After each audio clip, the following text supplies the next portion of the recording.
दोस्तों चलिए बात करते हैं इंडेक्स की कि Nifty 50, bank Nifty, Nifty mid cap के मूव्स कैसे रहे। कल थर्सडे है, कल निफ्टी की एक्सपायरी है, तो कैसे मूव्स आज रहे, क्या क्या ग्लोबल फ्रंट पे what are the propositions that are building up, कौन कौन सी डेटा पॉइंट्स लाइंड अप है, और कल specifically what is the likely move. When I say likely move, everything is in a probable sense. And second thing is, हम केवल जो market का बायस है उसको पिक करने की कोशिश करते हैं, because bias help us analyse कि डायरेक्शन क्या है, मैक्रो डायरेक्शन क्या होने वाली है, राइट। इसके बाद सब कुछ प्रोबेबल होता है। I hope everybody understand that, right. There is nothing certain here. So हम लोग आ चुके हैं निफ्टी के चार्ट पे। ये आज का निफ्टी का चार्ट है। तो जैसे कि आप देख सकते हैं, निफ्टी ने आज 71 पॉइंट्स का एक अप मूव दिखाया है 0.29% के आसपास। Now would you believe that ये निफ्टी तब कर पाया when bank Nifty was 0.23% down, and would you also believe that bank Nifty almost पूरे दिन 300 पॉइंट से ज़्यादा डाउन था। आखिरी के 45 मिनट्स 30 मिनट्स में उसने गैप कवर किया। इनफैक्ट लास्ट 15 मिनट्स में ज़्यादातर गैप कवर हुआ है। And look at mid cap, again 69 points ऊपर गए। अपने जो प्रीवियस हाइज थे 13,000 के आसपास, उनको टच करने ही वाला है mid cap Nifty. Now this was the today's movement. अगर आपने एक चीज़ और नोटिस की होगी, आज जो वैल्यू थी ऑप्शन चेन में कॉल और पुट साइड दोनों की, वो बहुत कम होगी, बिकॉज आज विक्स बहुत डाउन था। जब विक्स डाउन होता है तो कॉल और पुट साइड दोनों की जो वैल्यू होती है वो बहुत कम होती है। कल भी जब फिन निफ्टी की एक्सपायरी थी, तब भी हमें जो वैल्यू थी on both the call and put side were not that much, because the VIX nowadays are down. So अब कैसा रह सकता है? First of all let us analyse कि अमेरिका क्या कर रहा है फिलहाल। Now look at the American chart. This is Dow Jones. Dow Jones पिछले 3 दिन से एक कंसोलिडेटेड मूव दिखा रहा है। मतलब एक अप मूव करने के बाद ऑलमोस्ट अपने हाइज के आसपास बैठा हुआ है। ऊपर ब्रेकआउट करना है या वापस नीचे जाना है, it will decide that journey after looking at some data.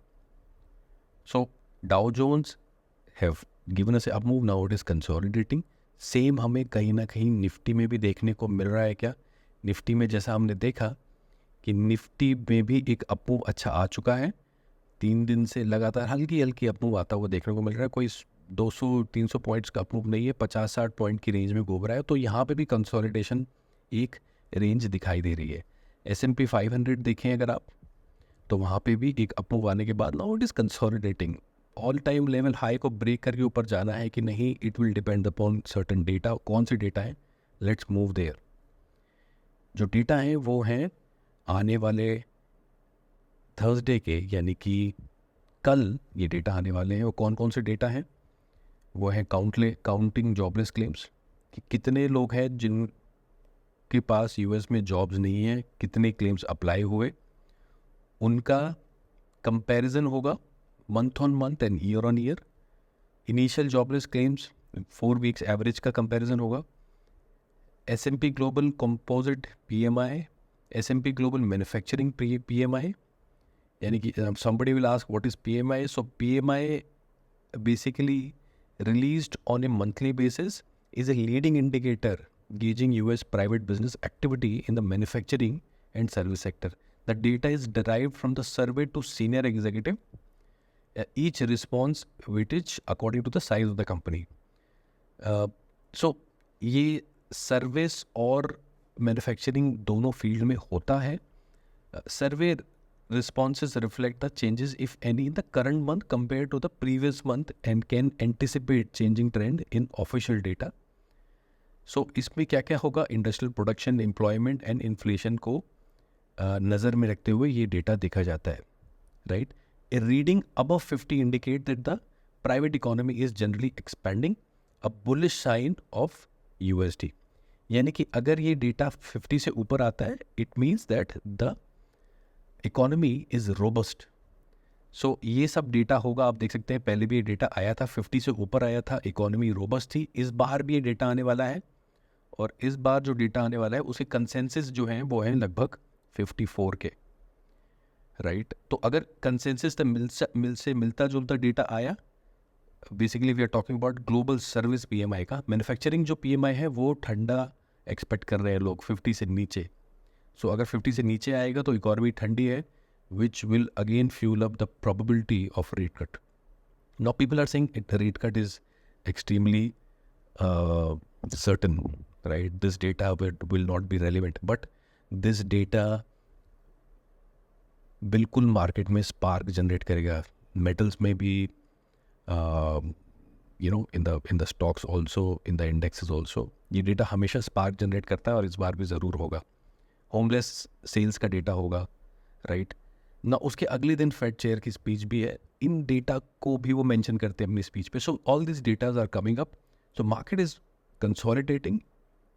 अब ऊपर जाने का क्या फ़ायदा जब आप ऑलरेडी इतना ऊपर जा चुके हो। नाउ नीचे जाने का भी क्या फ़ायदा। When the data is coming into your favour, pick it up as a clue and you move. When you look at the data you move up. So Fed chair की स्पीच से पहले सारे इंडेक्सेस अप मूव दिखा सकते हैं। कब? Thursday को, because fade chair की speech is on Friday. Thursday is the data when people will make sure that कि स्पीच कैसी हो सकती है। हालांकि अभी भी बहुत सर्टन है लोग कि कैसी हो सकती है, इसलिए ये मूव आता हुआ हमें दिखाई दिया है। सो guys, this is what it is. हमने देखा है कि ग्लोबल मार्केट एक अप मूव दिखाने के बाद कंसोलिडेट कर रहे हैं। इंडियन मार्केट भी अप मूव दिखाने के बाद 50-60 पॉइंट की रेंज में घूम रहे हैं। इम्पॉर्टेंट डेटा आ रहा है कल शाम को यूएस में आएगा, यानी कि हमको फ्राइडे को पता लगेगा उसके बारे में। So we will react on Friday, US will react tomorrow only, right. हमको एक दिन बाद मौका मिलेगा उसमें रिएक्ट करने का, यानी कि अगर जिसने भी इंडिया में पोजीशन बनाई होगी, he will have to depends upon कि यूएस में क्या होगा उस रात। सो where is what is market bias? The biggest question that we wanted to ask. Market bias is sideways. Market will not going to move before it see the real data. So कल का move भी एक in all probability could be towards bias. Now but we have an index जिसने अभी run up नहीं दिया। Nifty 50 could be a bias sideways index, but एक index है जिसने अभी भी रन अप नहीं दिया है। And I wonder why everything is running except bank, because अगर रेट कट होता है उसका एडवांटेज तो बैंक को भी होगा। Then why banks are not running, right. So banks can run tomorrow, day after, any time, because banks में भी साइडवाइज रहेगा क्या, इसका आर्ग्यूमेंट नहीं बनता, बिकॉज बैंक ने रन अप नहीं दिखाया है अभी तक, राइट। सो बैंक निफ्टी में we can see up moves, down move की प्रोबेबिलिटी कम है, राइट। Nifty में there is a side move probability.